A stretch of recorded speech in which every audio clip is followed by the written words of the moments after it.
If you've owned a business for any amount of time and you've had to buy your company's business insurance, then you'd probably have experienced some heartache around the quoting process. I shared a previous video, go check it out. I explained the insurance game, how it works, and why you're probably so frustrated if you try to get competitive quotes from different agents outside of the agent that you currently work with. So, in this video, what I want to break down for you is, even though it seems counterintuitive, I want to share with you why a lot of businesses have kind of started moving to the fact of, I'm just going to use one agent to negotiate my insurance at renewal versus trying to use two or three different agents to go get quotes. Again, I know it seems counterintuitive, but stay with me. I've been doing this 15 years. I'm just going to walk you through why it can be beneficial.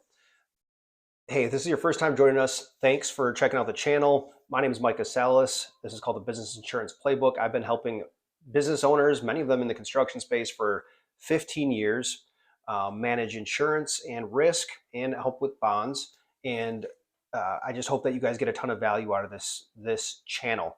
That was the whole reason I started it, because I keep seeing and hearing about the same problems year after year after year. And a lot of it just comes down to a misunderstanding of how to buy insurance. So that's the ultimate goal, is that you walk away with a better understanding.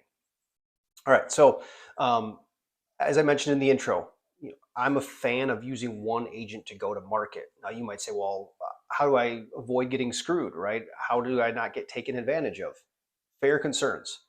And I want to add a disclaimer and say that you can use more than one agent if you want to and still have success with that. So I'm not saying that using two agents to get quotes, if you go to bid out your business insurance, right, every 3 years or whatever, bringing another agent to go to the market as well as your current agent, that can work.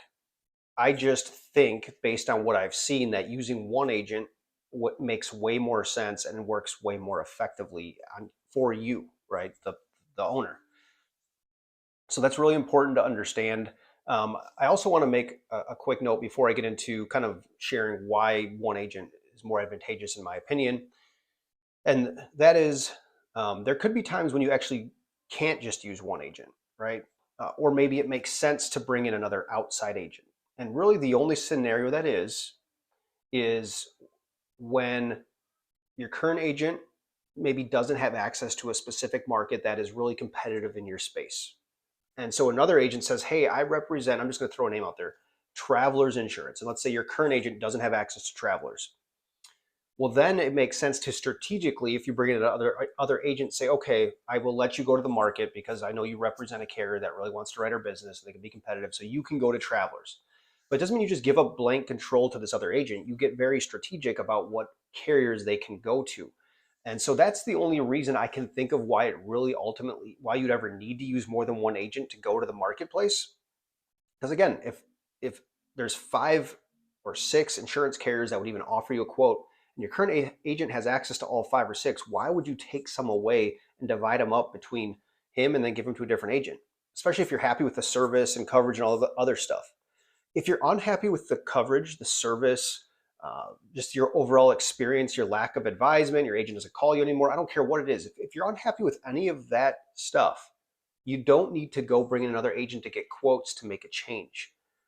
You would do what anyone else would do if you're hiring a CPA, a lawyer, whatever. You'd be like, I just don't think we're aligned.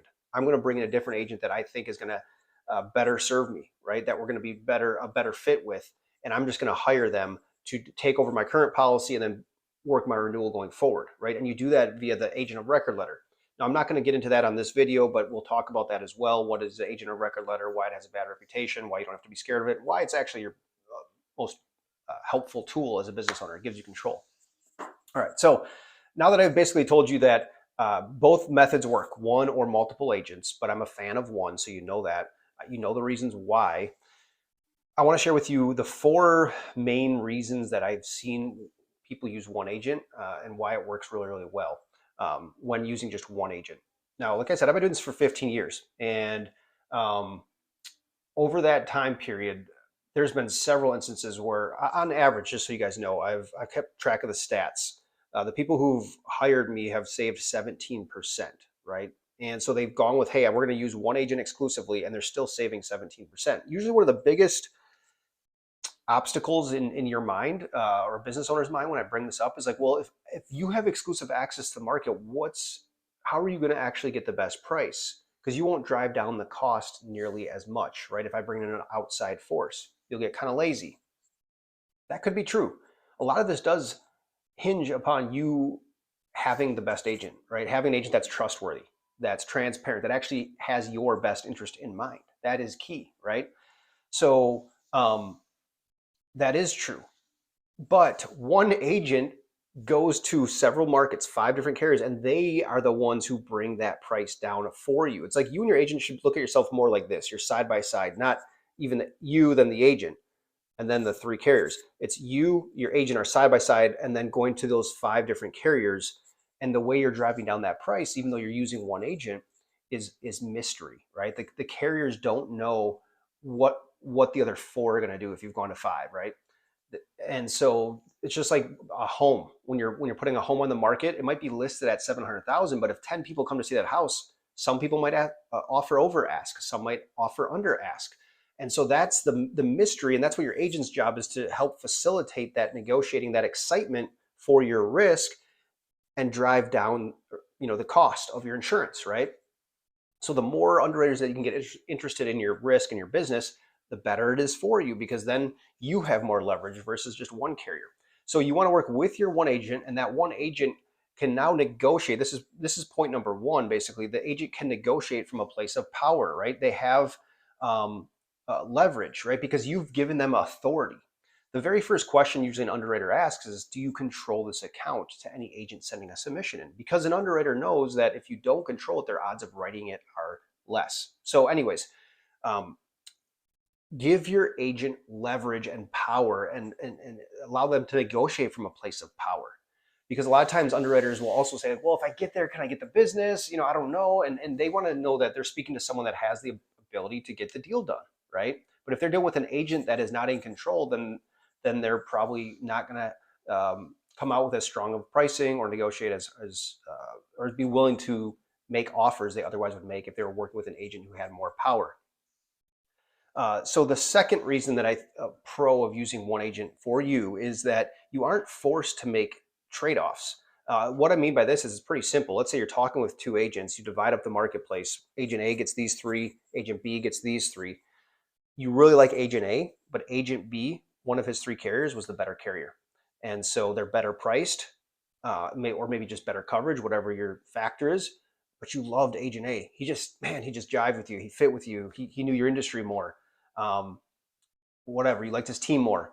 But now you're like, man, I can't go with him because agent B brought me a overall program that's like 30 grand less. The sad part of all this is you had to make a trade-off when you didn't ever have to. You put yourself in that position. You could have just said, agent A, I'm giving you all 6 markets, and they could have brought you the top carrier that just by chance went to agent B. So that's another reason. The third reason is that you don't have to become your own agent. One of the most difficult things I know that you're going to go through is when you get multiple quotes in, you're going to go through them all, and you're going to have agent A over here and agent B over here. Both want to sell the business, right? And so what they're going to do is highlight the positives of their carriers or their option that they bring in, and they're also going to downplay the negatives, most likely, right? And now you are basically forced to become your own insurance consultant. That's not what you're signed up for, right? The whole reason you have an agent is to help you go to the market and then kind of be your consultant, to go through step by step what is the best option, not just cost, but coverage as well, right? And experience of the carrier after the sale, right? There's a lot of different factors that a good agent will help you go through. But if you divide up the markets, each agent, you kind of take your agent from an advisor and you turn them into essentially just a salesperson, right? And then they're just trying to sell the best insurance policy for you. Okay, and the last issue or reason that using one agent makes the most sense for your business, and this is why I'm such a big fan of it, and I kind of alluded to this in point number 1 with giving leverage, and the question that's asked to agents is like, hey, do you control this account? But the number 1 factor is underwriter excitement. It's the human element of emotion. Just put yourself here for a second. You have a GC that you've bid on jobs for before, right? Let's just say you do plumbing work. Well, the same GC calls you every year, and every year you give them a number 3 years in a row. They never go with you. They keep sticking with their guy, right? Eventually, they're just going to be like, you're going to be like, dude, I'm not going to waste my time on this thing. I got other opportunities that are more, I think, profitable potentially, or we have a higher likelihood of actually getting a fair shot, right? And underwriters feel the same way you kind of feel when you go out to market with multiple agents, right? Especially if that underwriter has got a submission from an agent who's not your controlling agent. Well, they know in their head their odds of winning that business are only 10%, because you might not know this, but when business owners, when you guys get quotes, 90% of the time you stay with your incumbent agent. 90% of the time, underwriters know this, and so they're like, dude, do I really want to waste my time? And so what you need to do, again, if you want to drive your insurance costs down, you need to jack up the excitement level from underwriters, and as many as possible. If you only have one underwriter excited about you, well, guess what? They have all the leverage. If you got four, well, now there's a little game that your agent can help you play if you're using one agent, and go and kind of talk to these carriers and facilitate that, right? Truly negotiate with leverage and on your behalf. And then that price starts to be driven down big time, right? And this is where you might say, well, one agent, again, this goes back to the lack of trust factor. If you have an agent that's crappy and not doing their job or not trustworthy, and they're saying, well, I'm going to kind of like inflate the price, I'm not going to drive it as low as I possibly can, well, then that's not in your best interest. So again, you have to find an agent that is operating in your best interest. So I want to just close with basically a couple notes I had here is that um, when you use one agent, right, your thought might be, well, then I'm stuck with them forever. And so this is where I'll make other videos on this, but I'm a big proponent of still holding this agent accountable, right? You got to have standards that you have in place, right? Certain things, are they delivering this every year? Are they delivering you a pre-renewal strategy meeting? Are you guys getting your results for the actual renewal 3 weeks out? Are they showing you marketing results? There's different things that, if they're not doing those, then start to talk to different agents. But also, you can do due diligence with another agent anytime you want, right? Every agent has their own style. Some might do policy reviews. Some might say, hey, let me just kind of do some research for you. And I'm going to make a video on a format that I use personally that I've helped a ton of businesses with, that has helped, like I said, I think my going number over 15 years is just over $2 million of helping companies save over $2 million that had me do due diligence first, right? They kind of just were unsure about their agent. They said, let's bring you in. And we did the due diligence. And we ended up really helping opening their eyes to some better ways to do things that they had no clue, right? So I'm not saying you sit on your hands.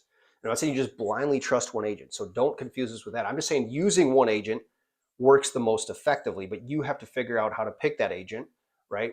And find someone that you're aligned with, and then you got to hold them accountable. And that's the whole reason I'm here. That's the whole reason I actually wrote a book. I'm going to get it for you quick. If you're still watching, I wrote this book, The Business Insurance Playbook. It's 3 years old. It's super thin. It's a 30-minute read.